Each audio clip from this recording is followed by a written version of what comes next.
Assalamualaikum warahmatullahi wabarakatuh. Salam sejahtera bagi kita semua. Yang kami hormati Ibu Asri Wahyuni selaku dosen pembimbing mata kuliah Rekayasa Perangkat Lunak. Dalam era perkembangan teknologi saat ini, rekayasa perangkat lunak dianggap perlu karena dengan adanya rekayasa perangkat lunak dapat menyediakan fitur-fitur, fungsi, dan kinerja perangkat lunak dengan menerapkan prinsip rekayasa, sehingga memperoleh program komputer yang dapat digunakan oleh user secara efektif dan efisien. Dan pada kesempatan ini kami dari kelompok 10 yang terdiri dari 4 orang. Yang pertama saya sendiri Rahmawati, Angela Febrianti Putri, Nur Sofia Ningsih, dan Meta Afri Justina akan mempresentasikan analisis sistem perancangan pengeluaran kas perjalanan dinas pada kantor pemerintahan. Sebelumnya, kami akan menjelaskan mengenai analisis kebutuhan sistem perancangan pengeluaran kas perjalanan dinas pada kantor pemerintahan. Berdasarkan analisis kebutuhan yang telah kami susun, ada beberapa kebutuhan fungsional dalam sistem. Di persyaratan fungsional ini, aplikasi yang dirancang sesuai dengan kebutuhan operasi yang diharapkan pada kantor pemerintahan. Berikut kebutuhan fungsional yang dapat dilihat. Yang pertama, aplikasi dapat memberikan laporan kepada kepala bagian atau kabak. Kemudian, yang kedua, aplikasi ini diharapkan dapat memasukkan data pengeluaran kas perjalanan dinas. Selanjutnya, yang ketiga, bendahara harus melakukan login terlebih dahulu sebagai administrator untuk mengakses dan mengelola data keseluruhan. Yang keempat, diharapkan sistem dapat melakukan pengajuan surat perintah tugas. Dan yang kelima, admin memiliki hak akses untuk mengelola data serta melakukan logout pada sistem. Selanjutnya, kami akan menjelaskan mengenai desain atau diagram UML. Use case diagram perancangan pengeluaran kas perjalanan dinas pada kantor pemerintahan berbasis website dirancang sesuai dengan kebutuhan sebagai berikut. Yang pertama, admin dapat melakukan login, mengelola data user, mengelola data golongan pegawai, mengelola data pegawai, mengelola data SPPD atau surat perintah perjalanan dinas, serta mengelola data laporan. Sedangkan user dapat melakukan login, mengelola data golongan pegawai, mengelola data pegawai, dan mengelola data SP2D atau surat perintah perjalanan dinas. Namun, pada login user tidak dapat mengelola data laporan. Selanjutnya, untuk penjelasan activity diagram akan disampaikan oleh teman kami Nur Sofia Ningsih. Terima kasih atas kesempatannya. Wassalamualaikum warahmatullahi wabarakatuh. Perkenalkan, saya Nur Sofia Ningsih dari kelompok 8 tugas rekayasa perangkat lunak. Di sini saya akan mempresentasikan hasil dari kelompok kami, di mana saya akan membahas activity diagram. Activity diagram ini ada login. Login ini ada admin atau user dan sistem. Admin ini yang akan melakukan aktiviti login, di mana admin bisa melakukan masukkan username dan password. Jika password dan username itu benar, maka sistem akan memverifikasi loginnya dan akan masuk ke menu dashboard. Dan jika salah, sistem akan kembalikan ke menu login sampai admin menginputkan username dan password yang benar. Yang kedua, ini mengelola data pegawai, di mana data pegawai itu admin bisa memilih menu data pegawai dan sistem akan menampilkan data pegawainya, dan sistem memberikan pilihan. Pilihan itu ada menu baru, edit, hapus. Jika admin atau user ini memilih baru, dia akan menginputkan data pegawai baru dan sistem akan melakukan proses simpan atau batal. Jika kita simpan, dia akan kembali ke menu data pegawai, dan user bisa edit data pegawai jika ada data pegawai yang salah di input. Dan situ kita akan mengubah data pegawai dan sistem akan melakukan proses lagi. Jika sudah benar data pegawainya itu, kita simpan saja dan akan kembali ke menu data pegawai. Dan jika ada data pegawai yang salah, sistem akan melakukan proses hapus dan kembali lagi ke data menu pegawai. Di sini saya akan bahas activity relationship diagram, di mana pegawai ini berhubungan dengan SPPD. Kenapa? Karena ID pegawai ini kan jadi primary key, sedangkan yang di SPPD ini ID pegawai sebagai foreign key.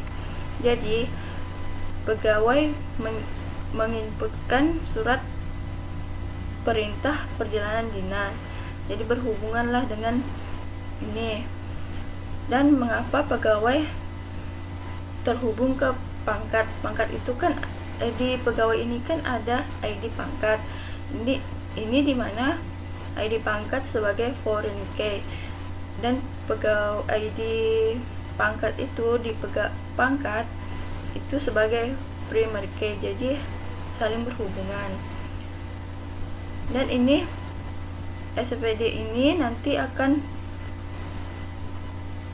ke user ini seharusnya nggak ada, tapi kita hubungkan saja. Jadi setelah pegawai menginput SPPD, dia akan mengelola usernya. Oke, sekian dan terima kasih. Logika report struktur. Di sini mempunyai 3 tabel mengenai logika report struktur. Yang pertama ada tabel, lalu ada tabel pegawai, lalu ada tabel SPPD, dan tabel perangkat. Di sini pun ada tabel user. Tabel pegawai terdiri dari ID pegawai,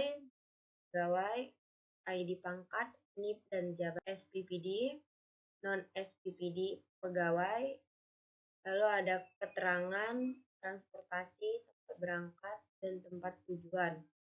Ada waktu dinas, tanggal berangkat, tanggal kembali, data penginapan, data transportasi, data konsumsi, dan data keterangan lainnya. Pada tabel pangkat terdiri dari ID pangkat, nama pangkat. Lalu pada tabel user terdiri dari ID user, name user, username, password, label user, dan foto. Selanjutnya itu user interface. Tampilan login. Halaman login merupakan halaman pengecekan validasi penggunaan admin, mengisi username dan password agar dapat mengakses aplikasi pengeluaran kas perjalanan dinas. Rancangan untuk halaman login dapat dilihat gambar pada berikut. Seperti ini ya teman-teman gambarnya. Assalamualaikum warahmatullahi wabarakatuh. Saya Enti Putri dengan NIM 111-2205888. Di sini melanjutkan dari penjelasan tentang desain antarmuka dari aplikasi pengeluaran kas perjalanan dinas. Menu selanjutnya yaitu adalah tampilan dashboard. Dashboard ini dapat diakses oleh admin atau user apabila telah melewati beberapa rangkaian validasi pada tahapan login. Halaman ini merupakan main menu atau menu utama yang menyediakan pengolahan submenu yang terdiri dari admin, data golongan pegawai, data pegawai, input surat perintah perjalanan dinas, kemudian dapat juga melihat surat tersebut.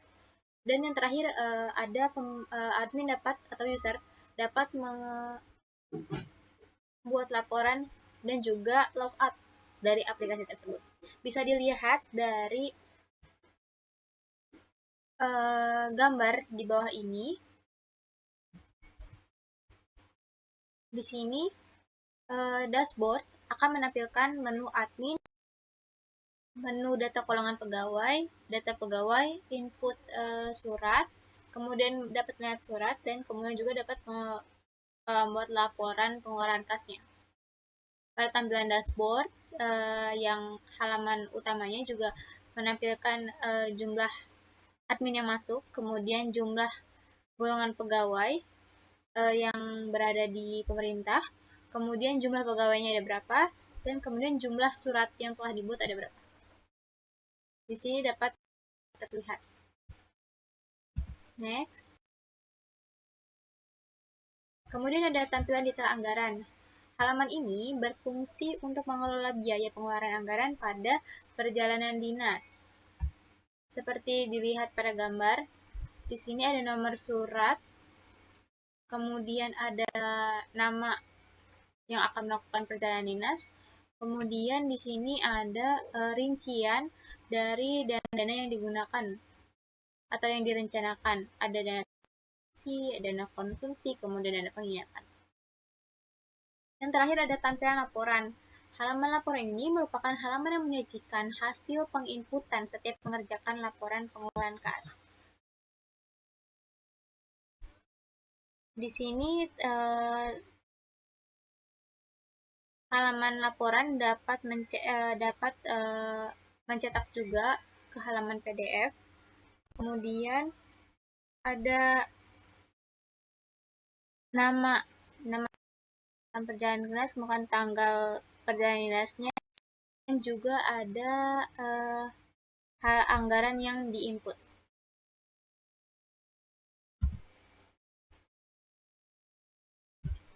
Memasuki tahap terakhir atau bab terakhir.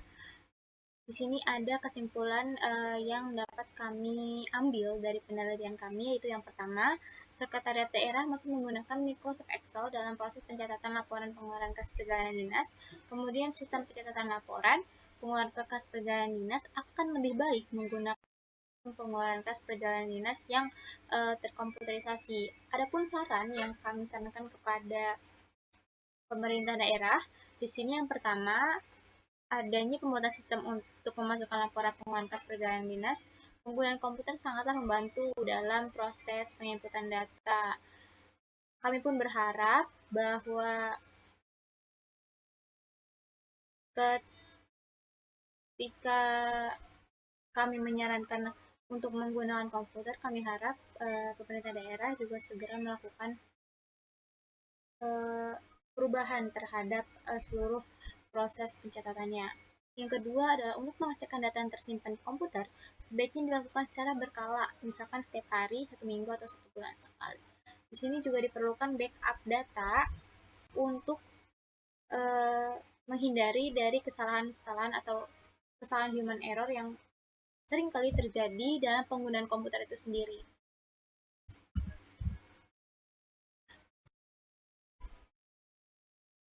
Sekian dari kami kelompok 8. Apabila ada kesalahan atau ada kesalahan kata yang kurang berkenan, kami memohon maaf yang sebesar-besarnya. Wabillahi taufiq wal hidayah. Wassalamualaikum warahmatullahi wabarakatuh.